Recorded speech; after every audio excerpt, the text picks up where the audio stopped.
Mother Holly. There was once a widow who had 2 daughters, one of whom was pretty and industrious, while the other was ugly and idle. But she was much fonder of the ugly and idle one, because she was her own daughter.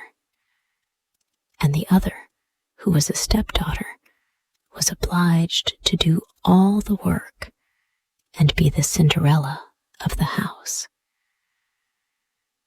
Every day the poor girl had to sit by a well in the highway and spin till her fingers bled. Now it happened that one day the shuttle was marked with her blood, so she dipped it in the well to wash the mark off. But it dropped out of her hand and fell to the bottom. She began to weep and ran to her stepmother and told of the mishap. But she scolded her sharply and was so merciless as to say, "Since you have let the shuttle fall in, you must fetch it out again."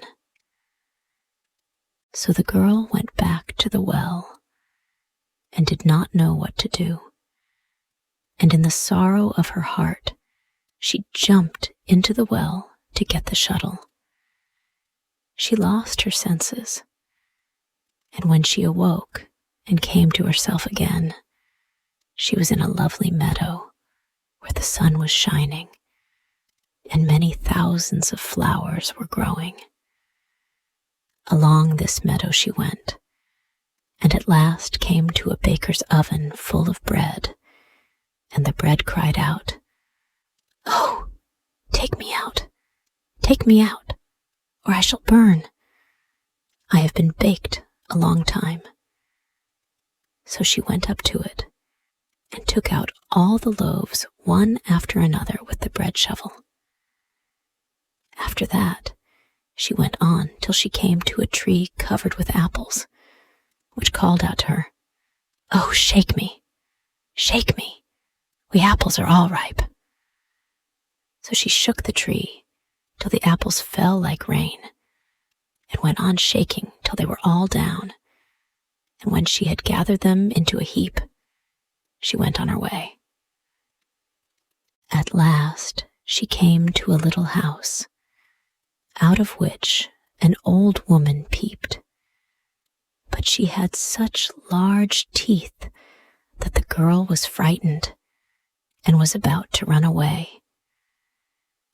But the old woman called out to her, "What are you afraid of, dear child? Stay with me. If you will do all the work in the house properly, you shall be the better for it. Only you must take care to make my bed well, and to shake it thoroughly till the feathers fly, for then there is snow on the earth. I am Mother Holly." As the old woman spoke so kindly to her, the girl took courage and agreed to enter her service. She attended to everything to the satisfaction of her mistress, and always shook her bed so vigorously that the feathers flew about like snowflakes. So she had a pleasant life with her.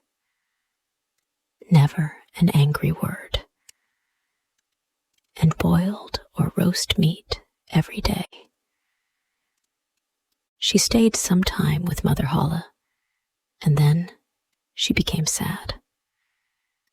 At first, she did not know what was the matter with her, but found at length that it was homesickness. Although she was many times better off here than at home, still she had a longing to be there.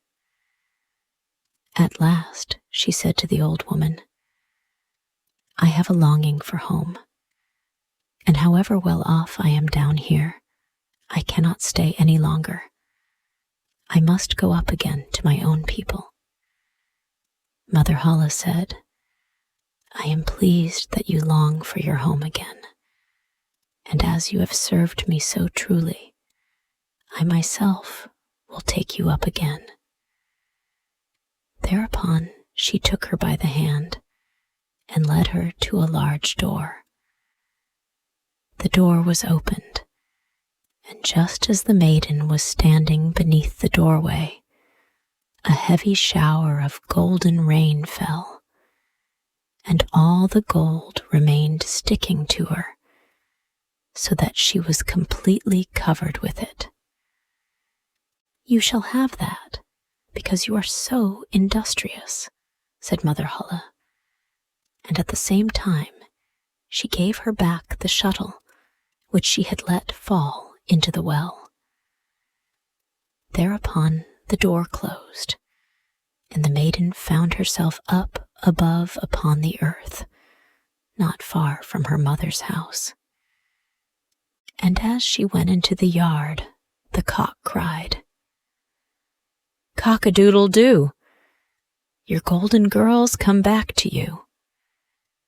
So she went in to her mother, and as she arrived, thus covered with gold, she was well received, both by her and her sister. The girl told all that had happened to her, and as soon as the mother heard how she had come by so much wealth, she was very anxious to obtain the same good luck for the ugly and lazy daughter. She had to seat herself by the well and spin, and in order that her shuttle might be stained with blood, she stuck her hand into a thorn bush and pricked her finger. Then she threw her shuttle into the well and jumped in after it.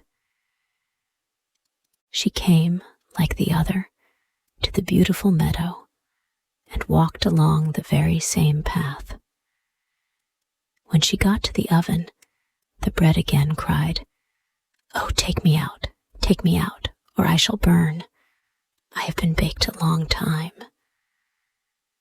But the lazy thing answered, "As if I had any wish to make myself dirty."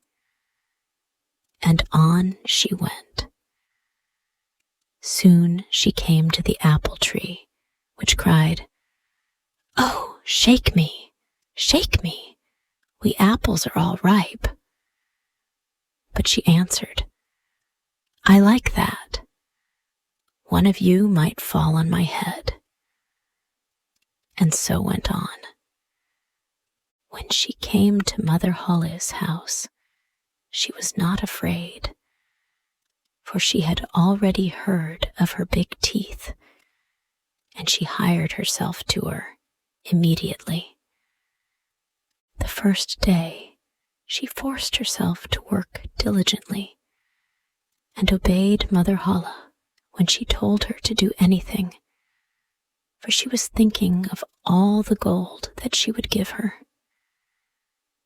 But on the second day, she began to be lazy, and on the third day, still more so. And then she would not get up in the morning at all. Neither did she make Mother Holle's bed as she ought, and did not shake it so as to make the feathers fly up. Mother Holle was soon tired of this, and gave her notice to leave. The lazy girl was willing enough to go, and thought that now the golden rain would come. Mother Holle led her too to the great door, but while she was standing beneath it, instead of the gold, a big kettleful of pitch was emptied over her. "That is the reward of your service," said Mother Holle, and shut the door. So the lazy girl went home, but she was quite covered with pitch, and the cock by the well side, as soon as he saw her, cried, "Cock-a-doodle-doo! Your pitchy girls come back to you." But the pitch stuck fast to her, and could not be got off as long as she lived.